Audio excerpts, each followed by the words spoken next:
Hi, I'm Claire Tompkins, the Clutter Coach, and this is the Organize Your Life podcast. I am passionate about organizing because it makes my clients' lives so much easier, more relaxed, and with more time to spend the way they want to. In every podcast in the show, I'll lay out a simple organizing concept, and I'll tell you why it's important. I'll also include an action step at the end so you can start practicing right away. My specialty is chunking down this big topic so it's not overwhelming. That's the concept for this podcast, which is based on my first book, 52 Simple Ways to Get Organized. The book is available on my website and on Amazon.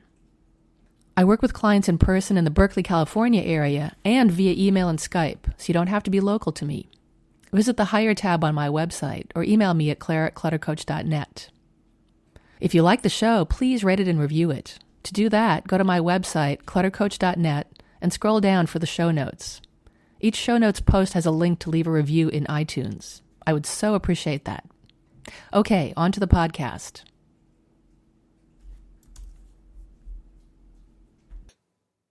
This is podcast 67, and it's about project strategies. Some friends of mine are getting married next month at home.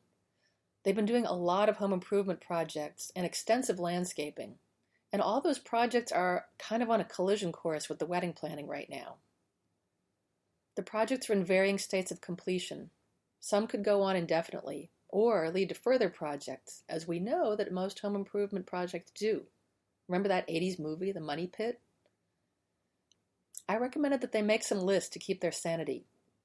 Although they'd love to have all the home improvement done before the wedding so they could show it off, that is not going to happen. It's just not.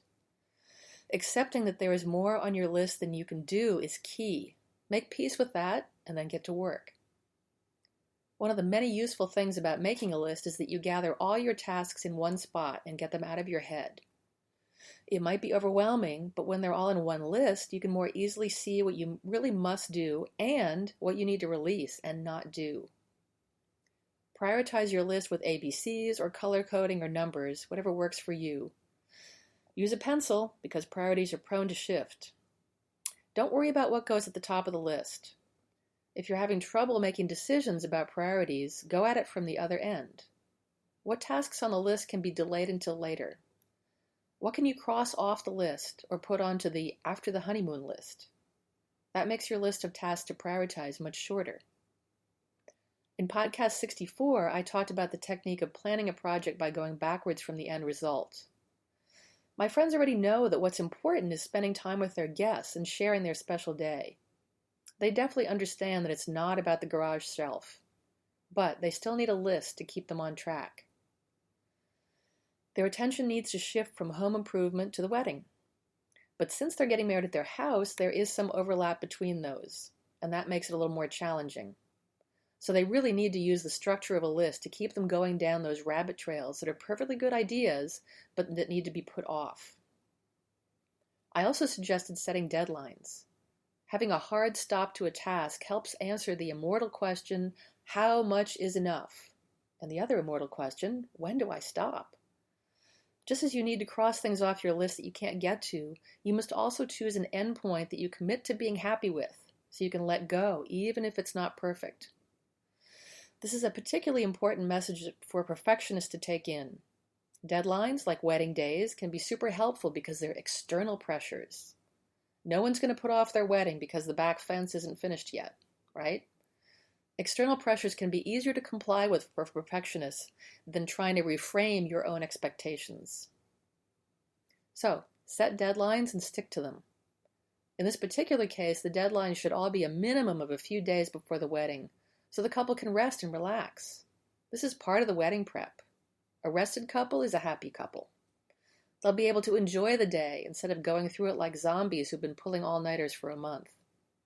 Although you can find some hilarious photos of zombie-themed weddings online. Here's what happens when you don't have a list and you have a lot to do. In a panic, you look around whatever space you happen to be in, and you do whatever your eyes alight on. Say you're in the garage and you see that shelf that you've been meaning to fix, and you do it on the spot. You feel a wonderful sense of accomplishment. There, that's off the list. But that shelf, fixed or not, doesn't matter for the wedding. So that was a waste of time. Sorry. When people feel anxious about getting it all done, they are prone to springing into action without considering whether this action is the right action. Action feels good. It feels productive. But you have to resist it until you consult your prioritized list. So here's what you can do now.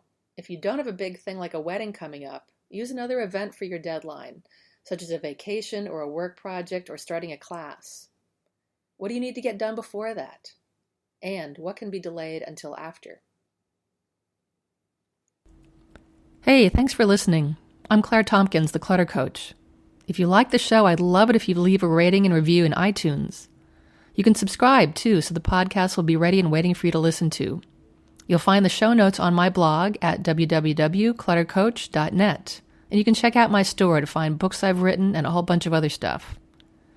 If you're a fan of the show, you can become a patron on patreon.com for as little as $1 a month. You can find my page by going to the Patreon website, that's Patreon, and searching on Clutter Coach.